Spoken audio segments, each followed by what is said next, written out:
Hello. I am so moved by the wonderful faces I see out there this evening. Um, People that I love and respect and cherish. So thank you so much for all being here. You all know me, but my name is Brenda Lyttle. I have lived here in Cheyenne for 43 years. And what brought me out here originally is my husband at the time, my first husband, got a great job in the school district. He was a teacher, and the school district here in Cheyenne paid more than back in Iowa, where we were from. So he took a job in the school district, and out here we moved. And for 20 years, I enjoyed the wide open spaces of Wyoming. I learned how to deal with the dry air and the altitude. Um, Made a lot of friends, learned about the culture here in Cheyenne through my involvement with Cheyenne Little Theater. And I had two beautiful daughters, both of whom are here with me this evening. As Becky and Jenny. Becky and Jenny.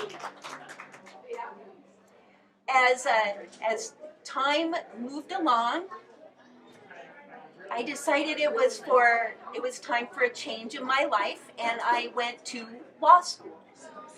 So I had gotten a bachelor's degree in theater and English from Drake University in Des Moines, and I decided it was time for me to go to law school at the University of Wyoming. One of my favorite stories is that I graduated from law school and my daughter Jennifer graduated from high school the same month. So we shared graduation. And I can tell you I received a top-notch education at the University of Wyoming Law School. And I felt that my two daughters and my stepchildren, Sarah and Aaron, who are both here, also received top-notch educations here. And John, my husband John, who is also here with me this evening, I'll talk more about him in a minute. We have 6 grandchildren, 4 of whom live here in Cheyenne, and they are also enjoying the benefits of the wonderful education that they receive here at Laramie County School District Number 1. So I'll introduce my grandchildren in a moment also. Then after going to law school, I was blessed with getting a job at the Wyoming Department of Family Services. What a life-changing experience that was. I was an administrator there. I administered the Child Support Enforcement Program. I also, for a while, administered some of the benefits programs at DFS. And I am so honored that I have coworkers here that I worked with at DFS all those years that I still am in contact with and cherish, and they continue to support me in everything I do. Maureen and Jen and Jeff, Colleen, Jody, who I got to work with at DFS, and thank you so much for being here. When I was at DFS, I got to work a lot with the legislature, as all of my coworkers also get to do. And I was so impressed when I first started working with the legislature that we have legislators who are genuinely concerned with the people of Wyoming and how to make the best laws, how to make policies that really help folks. Legislators would call the Department of Family Services and say, how can I write this so that it works well? I saw Democrats and Republicans working together with respect. I met some legislators that changed my life, whom I will never forget. I admired them so much. Tony Ross, Mary Throne are just two that I just had so much respect for. Then I left DFS, and I am now in private practice as an attorney here in Cheyenne, and I work in a debt relief program. And what I see in my clients are people from all over the state of Wyoming who are in financial crisis. And they are in financial crisis mostly because of medical bills. There are also reasons such as losing a job, having to take a pay cut. The COVID-19 epidemic really was worked havoc in the state and the jobs that we have here. But I see people really suffering. And one of the things I have learned is that every person I know in Wyoming, no matter what party you are, no matter what your economic status is, wants to have a healthy family, a good job, a future for their children, economic security, and a way of life that enjoys the beautiful outdoors that we have here. That's what we all want and what we all strive for. Recently, I have seen the legislature change. The folks that were there that I admired so much are no longer there. And now I read the paper and I see labeling, dissent, name calling, and I don't see anything getting done. I don't see anything getting done, at least not for the people that I know. And so, after contemplating a long time and talking with my husband, I knew I had a decision to make. And I thought, okay, should I run for the legislature? And if I do, should I run in as a party member? Well, I didn't feel comfortable in either party. I have been blessed for the past 16 years of serving on the LCCC Board of Trustees. And one of my fellow trustees is here, former Mayor Don Erickson, and he and I have some wonderful discussions on the LCCC board. But one of the things I learned serving on the LCCC board, which is a nonpartisan board, we don't discuss political parties there, is how much work can get done when you're not talking about politics and what party you are in and what policies of your party you're going to follow. But like Don and I can attest, we see things differently, but we respect each other tremendously, and we listen, and we get a lot done. And that was a great lesson.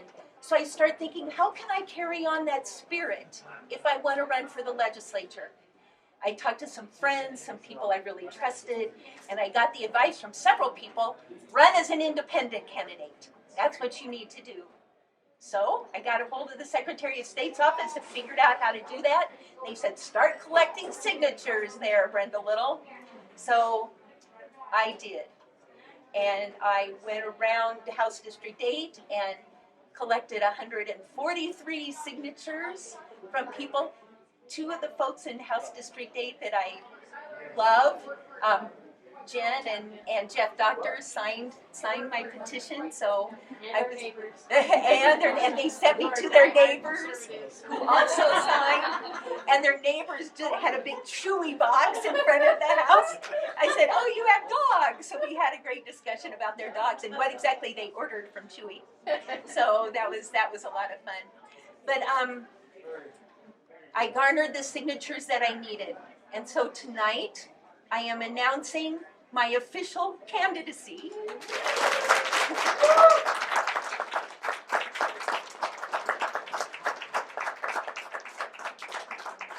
I'm going to be running as an independent candidate for the Wyoming Legislature, House of Representatives, House District 8.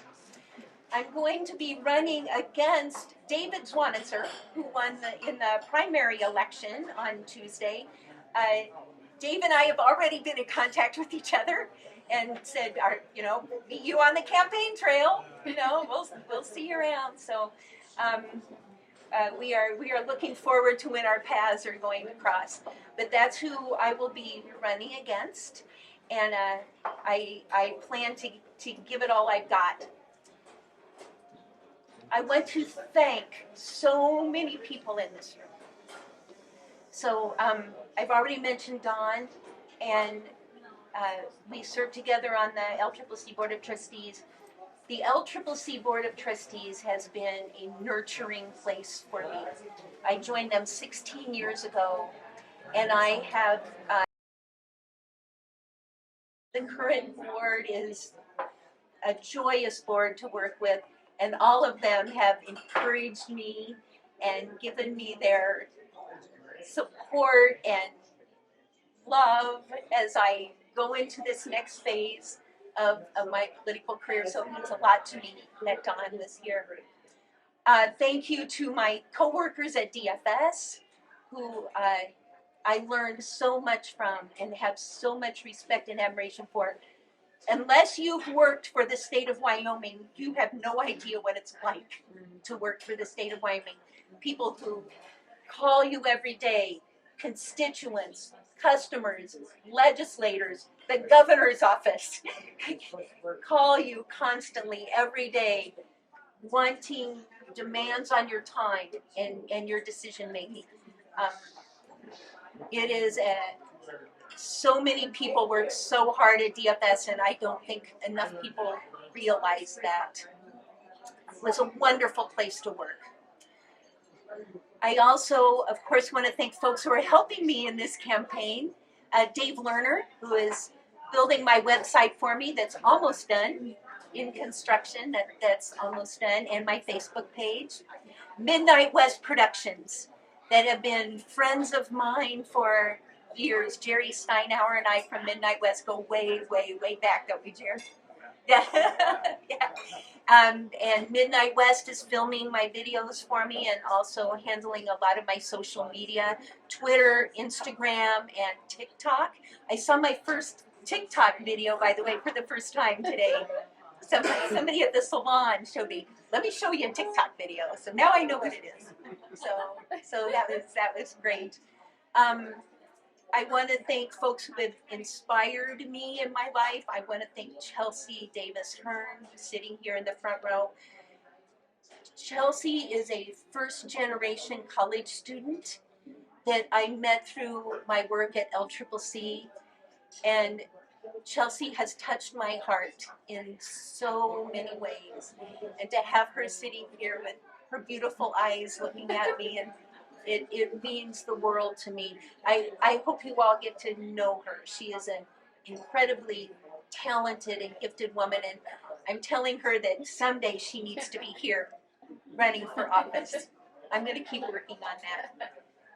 I want to thank my children, Jennifer, Becky, my stepdaughter Sarah, my stepson Aaron, grandchildren Daniel, Charlotte, Finnegan, who's sitting over there, 3 of our 6 grandchildren who are blessing me here today. My sister Susan, who got to share a room with me as we grew up back in Iowa.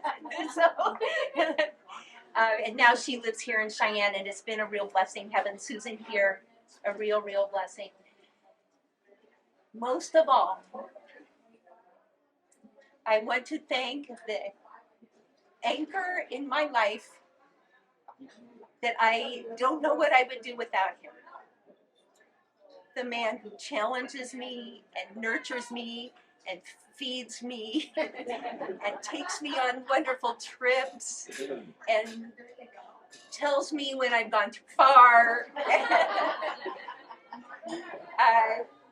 and is always there as my trusted best friend.